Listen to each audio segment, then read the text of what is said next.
میرے رسول پاک علیہ کی امت کے اولیاء کے مزار پہ چادر چڑھائی جاتی ہے. بڑی ذمہ داری سے کہہ رہا ہوں, جس نے لڑائی کرنی ہو کوئی حرج نہیں, ہم پہلے بھی بڑا تیار رہتے ہیں باتیں سننے کے لیے. اعلیٰ حضرت سے پوچھا گیا قبر پر چادر چڑھانی جائز ہے؟ فرمایا صرف ایک. صرف فرمایا اگر بوسیدہ ہو جائے, پھٹ جائے, یا کسی کا بدلنے کا ارادہ ہو, ہوتا ہے نا تبرکن, وہ اتار لیتے ہیں تو نہیں. پھر فرمایا 2 چادریں قبر پہ چڑھانا جائز. یہ میرے اعلیٰ حضرت کا فتویٰ ہے. فاضل بریلوی فرمایا کرتے تیرا بڑا دل کرتا ہے نا تو تو اس چادر کی عوض 2 جوڑے خرید کے کسی غریب کو دے اور اس کا ثواب صاحب مزار کو دے دے. کتنی چادریں بولے؟ میں ایک جگہ پہ گیا تو اتنی قبر اونچی نہیں تھی جتنی چادریں تھیں, تو میں نے ان سے کہا اتار دو, دلیل بھی دی, کوئی نہ ماننے لگے. اب ہر آدمی کا اپنا مزاج ہے نا سوچنے سمجھنے کا. وہاں ایک ملنگ بیٹھا تھا جو زیادہ ہی سادہ تھا, میں نے کہا اتار دے چادریں, بابا جی کو کون سی سردی لگ رہی ہے جو اتنی چادریں ڈال دی, اتار دے. لیکن لوگ ماننے کو تیار نہیں ہوتے. ایک چادر چڑھائیں گے مزار پر, ہاں مزار پر پھول ڈالیں. میرے رسول پاک علیہ السلام گزر رہے تھے تو 2 قبروں کے پاس سے حضور کا خچر گزرا. خچر بدکا, حدیث بخاری ہے, خچر بدکا.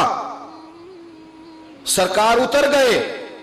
حضور نے فرمایا یہ خچر بھلا کیوں بدکا ہے میرا؟ ان 2 قبروں پہ عذاب ہو رہا ہے. قبروں کے اندر عذاب ہو رہا تھا. جس خچر پر حضور بیٹھ جائے اسے بھی اللہ غیب کی نظر عطا فرما دیتا ہے. اسے بھی سمجھ آ گئی کہ اندر عذاب ہو گئے. خچر پر حضور بیٹھے. حضور صلی اللہ علیہ وسلم نے فرمایا 2 پر عذاب ہو رہا ہے, اور وجہ کیا ہے؟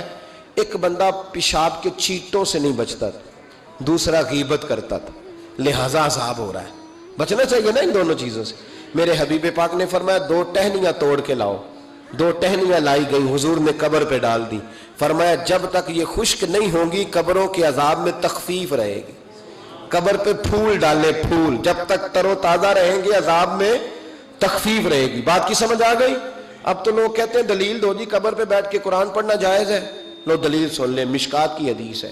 میں نے کہا تھا جلدی میں آپ کو ساری باتیں سے, مضمون یہ بڑا طویل ہے, ہر پہلو پر بات کھول کے کی نہیں جا سکتی. قبر پر کھڑے ہو کے قرآن پڑھنا یا تلاوت کرنا یا اصحال ثواب. سنو, مشکات میں حدیث ہے, کتاب الایمان میں رسول پاک پڑھیے درود شریف صلی اللہ تعالی علیہ وسلم. حضور صلی اللہ علیہ وسلم نے حضرت سعد بن معاذ کا جنازہ پڑھایا, پھر حضور قبر پہ کھڑے ہو گئے اور نبی پاک تسبیح پڑھنے لگے, سبحان اللہ والحمد للہ ولا الہ الا اللہ واللہ اکبر. پھر حضور نے پڑھا سبحان اللہ والحمد للہ ولا الہ الا اللہ واللہ اکبر. حضرت انس بن مالک کہتے ہیں حضور کے چہرے کا اچانک رنگ بدلا, آنکھوں میں آنسو آئے. حضور نے زور سے پڑھنا شروع کر دیا سبحان اللہ والحمد للہ ولا الہ الا اللہ واللہ اکبر. کہتے ہیں حضور نے زور سے پڑھا, آہستہ آہستہ محبوب کے چہرے پہ خوشی آنے لگ گئی. جب حضور فارغ ہو گئے, دعا مانگی, نکلنے لگے تو عرض کی یا رسول اللہ یہ کیا تھا؟ حضور فرمانے لگے تمہارے بھائی کی قبر تنگ ہو گئی, میں نے تسبیح پڑھی ہے تو اللہ نے اس کی قبر کو کشادہ کر دیا ہے. اللہ نے اس کی قبر کو, تو پھر اس کا مطلب ہے قبروں پہ کھڑے ہو کے تلاوت کرنا, عبادت کرنا, ان کے لیے کوئی تسبیحات پڑھنا, یہ نبی پاک کی سنت ہے صلی اللہ تعالی. یہ مسئلہ بھی سمجھ میں آ گیا. اب آگے چلتے ہیں. کہتے ہیں جی ختم, پھر آخر میں ختم شریف ہی رہ جاتا ہے کہ وہ ختم شریف نہ پڑھیں. اگر آپ مجھ سے میرا چھوٹا سا تجربہ پوچھیں نا, تجربے کی بات یہ ہے کہ اب ختم نہ دلانا فیشن ہے. اب یہ فیشن ہے کیونکہ اب لوگ کام وہ کرنا چاہتے ہیں جو باپ دادا نے نہ کیا ہو, تھوڑا سا انوکھا کام, ذرا سٹائل ذرا ہٹ کے. کیونکہ ختم دلانا بزرگوں کا طریقہ چلا آ رہا ہے, کہتے ہیں ختم دلاتے ہیں. بڑی معذرت کے ساتھ کچھ باتیں مجبوری ہوتی ہیں, وہ ہماری مجبوری ہوتی ہے. ہم پر سوالات کیے جاتے ہیں تو ہمیں پھر اپنی جماعت کی ترجمانی کرنی پڑتی ہے, اور بعض جگہ پہ دل نہیں کرتا بات کرنے, طبیعت نہیں چاہتی, بلکہ یوں سمجھ لیں کچھ لوگوں کو ہم اس قابل نہیں سمجھتے ان پر بات کی جائے. لیکن پھر بھی بات, جب سوال اٹھتا ہے تو بات کرنی. میں نے بڑا عرصہ پہلے کہا تھا کہ عیسائی ہو نا, غریب ماڑا, تو لوگ پوچھ لیتے ہیں اس کے ساتھ کھانا کھانا جائز ہے, پوچھ لیتے ہیں نا. اگر ٹرمپ آ جائے تو جی وہ بھی صحیح ہے کہ نہیں؟ بولے یہ جو آپ کے وہ آتے ہیں وزیر خارجہ وہاں سے، یا ان کا کوئی رکن پارلیمنٹ آتا ہے، تو آپ کے وزیر اعظم، وزیر خارجہ ان کے اعزاز میں ظہرانہ دیتے ہیں نا، تو ٹیبل پہ کھانا لگا ہوتا ہے، ادھر ہمارا بیٹھا ہوتا ہے، ادھر ان کا بیٹھا ہوتا ہے، جائز ہے؟ پوچھا کسی نے مسئلہ؟ کیوں؟ وہ تگڑا ہے اس لیے؟ پاکستان کا عیسائی ہو تو فتویٰ اور ہے، اور امریکہ کا ہو تو فتویٰ، بولے صحیح کہہ رہا ہوں؟ امریکہ والے عیسائی ہیں کہ نہیں؟ سارے عیسائی ہیں۔ تو ٹرمپ آ کے بیٹھ جائے سعودی عرب کے بادشاہ کے سامنے، چلو کھلی بات کر لیتے، اس کے ساتھ کھانا پینا جائز ہو جاتا ہے۔ اور اگر عیسائی ماڑا ہو، پاکستان کا ہو، مزدوری کرتا ہو، پھر سارے لوگ پوچھتے ہیں نا مسئلہ کہ حضرت صاحب عیسائی سے کھانا جائز ہے، تو میں نے کہا بھائی ٹرمپ کے ساتھ بھی کھانا ناجائز ہے۔ ناجائز ہے کیونکہ اسے پاکی پلیدی کا نہیں پتا۔ جن چیزوں کو آپ ناپاکی سمجھتے ہیں ان کو خبر ہی نہیں کیا کرنا ہے۔ تو ہوتا یہ ہے کہ جب اب دیکھیں نا، کچھ عرصہ پہلے لاہور میں ایک بڑا جنازہ ہوا تھا، وہ لوگ جو کہتے ہیں نماز جنازہ کے بعد دعا نہ کرو، حرام ہوتی ہے، یعنی پہلے تو کہتے تھے ولیوں سے نہ مانگو، اب کہتے ہیں اللہ سے بھی نہ مانگو، یعنی جنازے کے بعد دعا یعنی اللہ سے بھی نہ مانگو۔ تو پہلے عام آدمی کے لیے فتویٰ اور تھا، لیکن اگر سابقہ وزیر اعظم کی بیوی کا جنازہ ہو تو پھر فتویٰ پھر کیسے جائز ہو گئی؟ اب دعا جائز ہے؟ یہ ظلم ہے، یہ امت کے ساتھ یہ زیادتی ہے۔ ابو داؤد کی حدیث ہے، رسول پاک علیہ السلام نے فرمایا جب تم جنازہ پڑھ لو تو فخلصوا لہ الدعاء، پھر مرنے والے کے لیے مخلص ہو کے دعا مانگو۔ مانگنی چاہیے نا۔ لوگ افتراق پیدا کرتے ہیں، فرق یہ درست نہیں ہے۔ امت کے اندر یہ آپ نے بات یاد رکھنی ہے، ہمیشہ سے اولیاء کے آراس کا سلسلہ ہے، عرس منائے جاتے ہیں، ان پر ختمات شریف ہوتے ہیں۔ اب ختم شریف کے حوالے سے سن لیں، رسول کریم علیہ السلام نے ہمیں ایک دعا بتائی ہے کھانا کھانا، کہتے ہیں آگے کھانا رکھ کے قرآن شریف نہیں پڑھنا چاہیے، کھانا کا آگے رکھ کے آپ بسم اللہ شریف پڑھتے ہیں؟ پڑھے ذرا، پڑھتے ہیں نا ماشاءاللہ۔ یہ قرآن پاک ہے کہ نہیں؟ تو روٹی جائز ہوئی کہ ناجائز ہو گئی؟ برکت والی ہو گئی۔ بلکہ حضور نے فرمایا جو بسم اللہ نہ پڑھے اس کے ساتھ تو شیطان شریک ہو جاتا ہے۔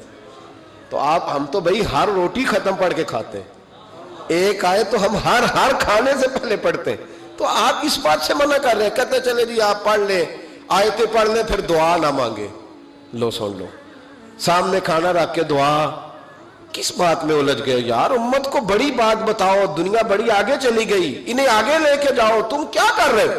کہنے لگا جی دعا نہ مانگے، توجہ کرنا میری بات پہ، کھانا آگے رکھ کے نہ مانگے۔ تو میں نے کہا تو سائیڈ پہ رکھ کے مانگ لیا کر، کھانا دور رکھ لیا، دعا یہاں مانگ لی، ہمیں کوئی اعتراض لیکن مانگا کر، دعا مانگا کر۔ اب حدیث مسلم سن لیں، صحیح مسلم کی حدیث ہے، رسول کریم علیہ السلام کے صحابہ تبوک سے واپس آ رہے تھے، اور وہ سینکڑوں میں نہیں ہزاروں میں تھے، کھانا ختم ہو گیا، پانی بھی ختم ہو گیا، صحابہ کرام نے مشورہ کیا اب اس طرح کرتے ہیں، ایک ایک اونٹ ذبح کرتے ہیں، ذبح کر کے اونٹ پکانا شروع کرتے ہیں۔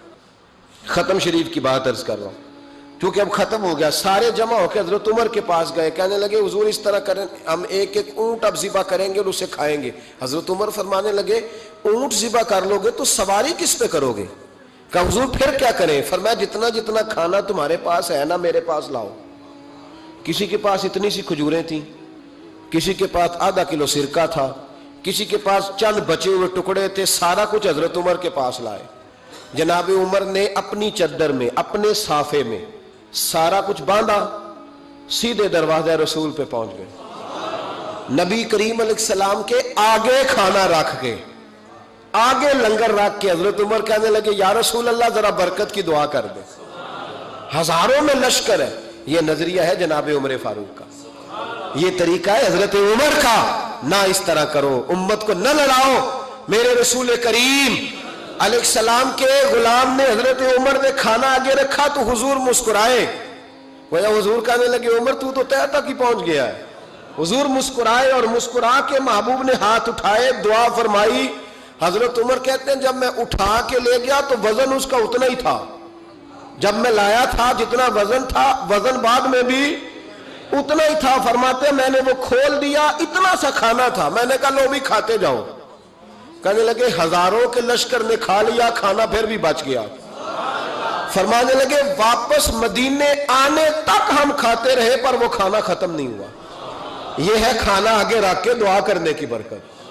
یہ ہے کھانا آگے رکھ کے یہ دعا کرنے کی برکت ہے. کھانا آگے رکھ کے. درویشوں کا لنگر کبھی ختم نہیں ہوتا.